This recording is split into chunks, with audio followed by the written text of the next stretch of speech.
हालांकि कई सीटों पर नतीजे सामने आ गए हैं और इस बीच सुबह 9 बजे तक हुई मतगणना के शुरुआती रुझान जो मिल रहे हैं वो एक मिली-जुली तस्वीर पेश करते हुए नजर आ रहे हैं। बीजेपी की केरल में एंट्री हुई है। 15 ग्राम पंचायतें, 3 नगर पालिकाएं, 1 निगम पर एनडीए आगे चल रही है। हालांकि ये जो रुझान है केंद्र में सत्तारूढ़ भाजपा और उसके सहयोगियों के लिए उत्साहित करने वाले हैं। हालांकि सत्ताधारी सीपीआईएम के नेतृत्व वाला लेफ्ट डेमोक्रेटिक फ्रंट जो है वो बढ़त बनाए हुए है।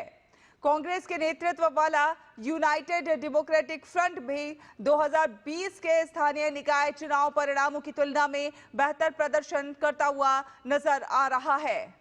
सुबह 9:30 बजे तक 9:25 तक सत्तारूढ़ लेफ्ट डेमोक्रेटिक फ्रंट यानी एलडीएफ 261 और विपक्षी यूनाइटेड डेमोक्रेटिक फ्रंट यानी यूडीएफ 228 ग्राम पंचायतों में आगे थे।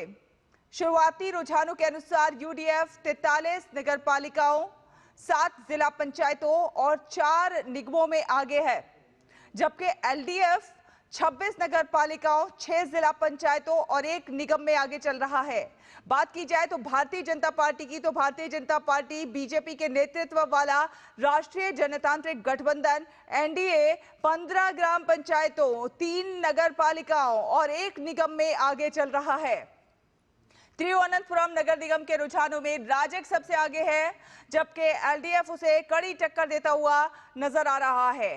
एर्नाकुलम जिले में त्रिपुनिथुरा नगर पालिका के एरेटिल वार्ड में बीजेपी उम्मीदवार विजयश्री केआर आगे चल रहे हैं, जबकि पार्टी उम्मीदवार पीएल बाबू ने वलियाथारा वार्ड में 19 वोटों के अंतर से जीत हासिल की है।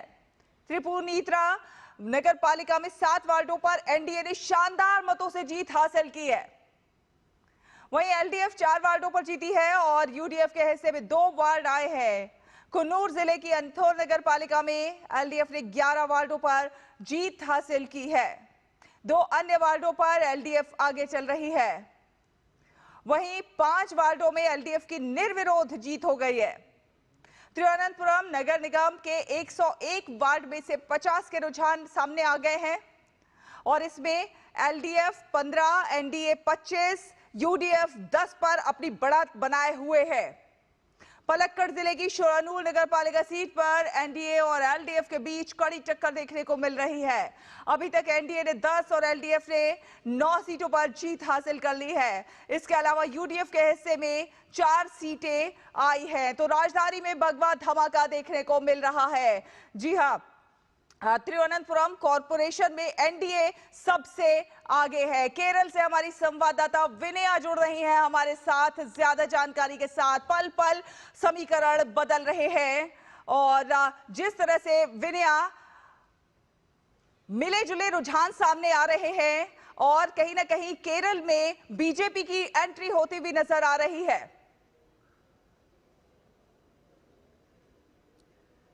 बिल्कुल, बहुत ही शानदार प्रदर्शन एनडीए और बीजेपी ने किया है इस बार। बीजेपी ने वोट मांगा एक बदलाव के लिए और एक विकसित केरल के लिए, तो वो युवाओं से वोट मांगा था ये बोल के विकसित केरल के लिए आप वोट दे दो, प्रधानमंत्री नरेंद्र मोदी जी के लिए वोट दे दो। ये कि लोकल बॉडी इलेक्शन में भी मोदी का नाम उठाया था और जितना भी सेंट्रल गवर्नमेंट्स का स्कीम होता है, जैसे जो भी पीएमएवाई करके जितना भी स्कीम्स होता है, ये स्कीम्स का सारे बोल के इसने वोट मांगा था। तो उस बदलाव अब दिख रहा है कि अभी हम ये केरल का बीजेपी का राज कार्यालय में है, यहाँ कार्यकर्ता लोग आने शुरू किया है और हल्के से सेलिब्रेशन भी यहाँ शुरू हो गया है कि लेटेस्ट स्टैटिक्स में बता रही हूँ कि तिरुवनंतपुरम निगम के की 47 सीट में बीजेपी आ गए। 47 मतलब ये मेजोरिटी के लिए 50 सीट चाहिए, तो बिल्कुल ये लीड में बस 3 का कमी है। ये 50 सीट कि आप अभी ट्रेंड देखें तो 50 सीट जल्दी में पहुंच सकता है लीड में बीजेपी यहाँ तिरुवनंतपुरम निगम में। दैट इज हिस्टोरिक, वो ऐतिहासिक है, उसमें कोई शंका नहीं है। दूसरा बात यह है कि अगर म्युनिसिपैलिटी का, नगर पालिका का हम रिजल्ट देखें तो 2 नगर पालिका में बीजेपी अभी एकदम सेफ पोजीशन में है। एक पालक्कड़ है, एक त्रिपुनिथुरा है। त्रिपुनिथुरा में पहले बीजेपी को बिल्कुल कम थे और बीजेपी का वो अजर भी कम था। अगर इस बार वहां पे लीड पोजीशन में आ गया। और हम ग्राम पंचायत का बात है कि तो 24 ग्राम पंचायत में बीजेपी अभी आगे है और एकदम सेफ पोजीशन में भी है कि पहले जो 2020 चुनाव में उसको बस 19 ग्राम पंचायत मिले थे, तो वो भी स्थिति सुधार हो गया कि 24 तक आ गया। और ये निगम में कि च निगम है केरला में, उसमें तिरुवनंतपुरम में एकदम बेहतरीन पोजीशन में है बीजेपी। बिल्कुल अच्छा प्रदर्शन बिल्कुल अवेरिया, जिस तरह से बड़ी जीत, एक बड़ी एंट्री कह सकते हैं एलडीएफ और यूडीएफ के गढ़ों में जिस तरह से सेंध लगाती हुई बीजेपी नजर आ रही है, कहीं ना कहीं ये कह सकते हैं कि केंद्र सरकार की जो नीतियां हैं युवाओं तक उसकी पहुंच और युवाओं की जो जागरूकता है कहीं ना कहीं, क्योंकि बड़ी संख्या में एक नया युवा वोटर जुड़ा और उसने भी वोट किया है, तो कहीं ना कहीं वो एक्सेप्टेंस, वो स्वीकार्यता नजर आती है। बिल्कुल, क्योंकि हम वोट की एक पैटर्न देखें तो इस बार 70,000 के ऊपर नया वोटर्स थे। तो वो जो नया वोटर्स की 70,000 एक लोकल बॉडी इलेक्शन में एक बड़ा नंबर होता है, ये असेंबली चुनाव की अनुसार से नहीं है। तो वो जो नया वोटर्स है उसने बीजेपी को चुना है और बीजेपी वोट बैंक का बदलाव के लिए, तो यहाँ 10 साल से कि एलडीएफ का सीपीएम का सत्ता चल रहा है, उसका रूल चल रहा है, तो उसमें जो भ्रष्टाचार है और उसने जो तुष्टिकरण का राजनीति किया था, ये सब मुद्दा उठाया था बीजेपी ने।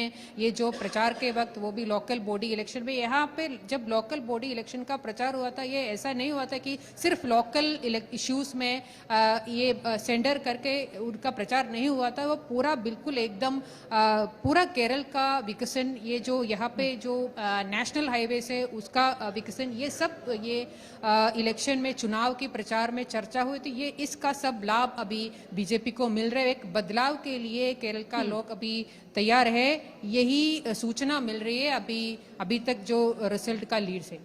विनया, कांग्रेस कहाँ स्टैंड कर रही है, क्योंकि कांग्रेस को तो झटके पे झटके लग रहे हैं।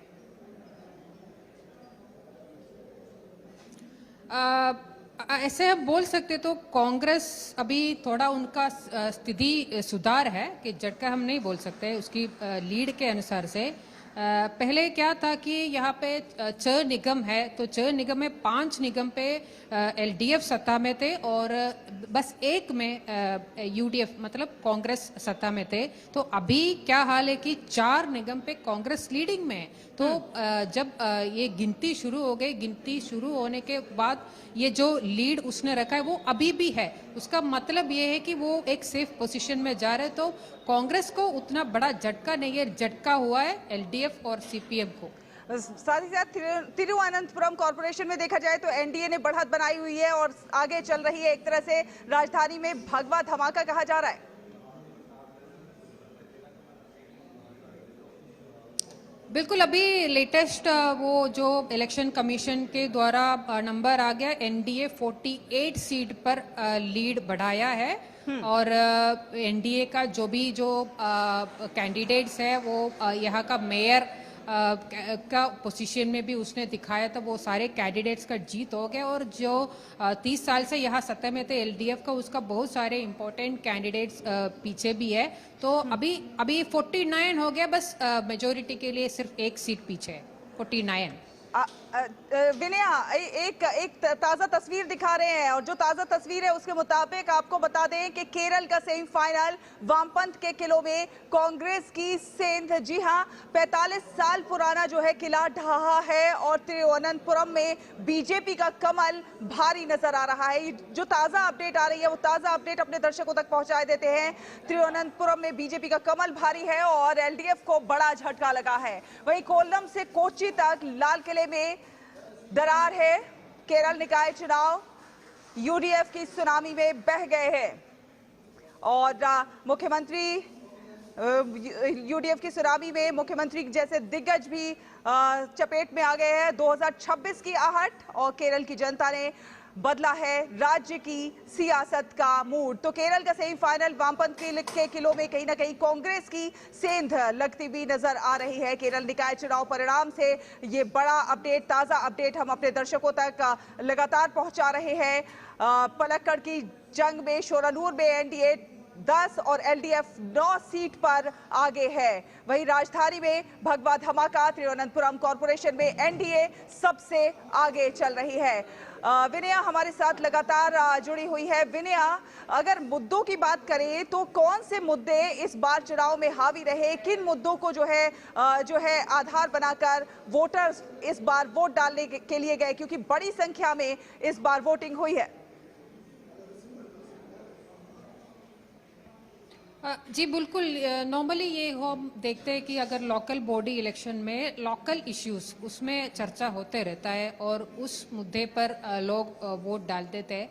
मगर इस बार ये इलेक्शन का प्रचार करीब 1 महीने का प्रचार हुआ था इधर, तो उसमें बहुत बड़ा चर्चा हुआ शबरीमला सोने चोरी का, और दूसरा कांग्रेस का एक एमएलए के ऊपर बलात्कार का आरोप लगाया था, वो भी कि ये शबरीमला बहुत बड़ा मामला है, बहुत इमोशनली मामला है। उधर से जब सीपीएम सत्ता में थे, सीपीएम द्वारा देवस्थान बोर्ड सत्ता में थे, तब उधर से सोना चोरी हो गया, तो वो बात बहुत बड़ा चर्चा हो गया। उसका लाभ अभी उसका लाभ मिला है कांग्रेस और एनडीए बीजेपी को, तो कि बीजेपी ने ये जो बात शबरीमला सोना चोरी के बाद सबसे पहले उठाया था और उसने बहुत जुलूस और प्रोटेस्ट ये सब किया था और कोर्ट में केस भी किया था सेंट्रल एजेंसी का इंक्वायरी मान के, तो ये सब एक इफेक्ट हुआ है। और दूसरा ये है कि 10 साल से अभी सीपीएम का सत्ता में है, या तो एक एंटी इनकम्पेंसी फीलिंग है लोगों के ऊपर, क्योंकि बीजेपी ने मुद्दा उठाया था भ्रष्टाचार का, बेरोजगारी का, ये सब उठाया था। तो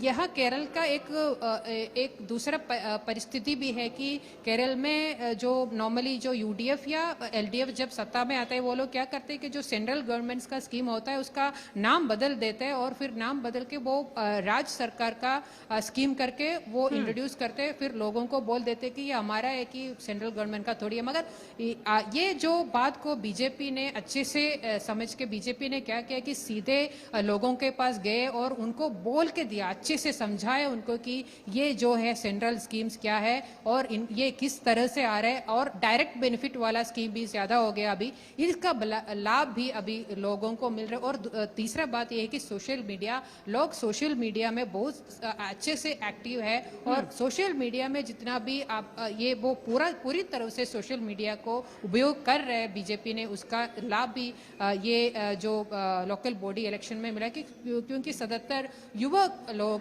वो सोशल मीडिया में ही है, वो लोग उनमें जो आ रहे जो बातों का उनका वो वहां पे समझ लेते हैं, तो उनका लाभ भी बीजेपी को मिला है। विनया, इस चुनाव को एक सेमीफाइनल की तरह देखा जा रहा है, क्योंकि आने वाले समय में वहां पर विधानसभा चुनाव भी होने हैं, और ऐसे में जो बढ़त बनाएगा, किस प्रकार का जनादेश आता है, उस हिसाब से एक रणनीति बनेगी अगले चुनाव के लिए। और ऐसे में देखने वाली बात होगी कि क्या कुछ किसके सर ताज सजता हुआ नजर आता है। बिल्कुल, अभी 4 महीने के अंदर असेंबली चुनाव पे जाएंगे केरला, तो उसके एक सेमीफाइनल है ये, उसमें कोई शंका नहीं है। मगर बीजेपी का राज्य अध्यक्ष ने क्या बोला था, उसने बोला था ये हमारे लिए सेमीफाइनल नहीं, ये फाइनल है, जो फाइनल मान के हम इस चुनाव में लड़ रहे, जो भी मुद्दा उठ रहे, तो फाइनल मान के उसने लड़ा और उसका लाभ मिल गया। जितना भी वो हम राज्य अध्यक्ष का बात बोले तो वो Rajeev Chandrasekhar former union minister है, वो राज्य अध्यक्ष होने के बाद आया हुआ वाला लोकल बॉडी इलेक्शन भी है, तो उसमें उसका एक लिटमस टेस्ट भी है, तो वो उस लिटमस टेस्ट में उसने पास किया, जैसे अभी ट्रेंड की अनुसार से, क्योंकि अभी वो लेटेस्ट ट्रेंड भी मैं बोल रही हूँ कि बीजेपी अभी ये तिरुवनंतपुरम निगम में 49 सीट्स पे आ गए। 49 मतलब सो उसको मेजोरिटी के लिए बस 1 सीट का कमी है, 50 है मेजोरिटी, तो उतना आगे जा पाई बीजेपी ने उनकी नेतृत्व में, तो उनके लिए भी वो एक बहुत जिस तरह के रुझान है, कहीं ना कहीं ये कहना गलत नहीं होगा कि केरल की जनता ने राज्य की सियासत का मूड पूरी तरह से बदल दिया है। बिल्कुल, वही बदलाव के लिए वोट मांगा था बीजेपी ने, तो वही बदलाव दे रहे केरल की जनता ने। बिल्कुल, तो ताजा ट्रेंड क्या कुछ है हमारे दर्शकों को बताइए विनया, कि इस समय के ताजा ट्रेंड क्या कुछ मिल रहे हैं।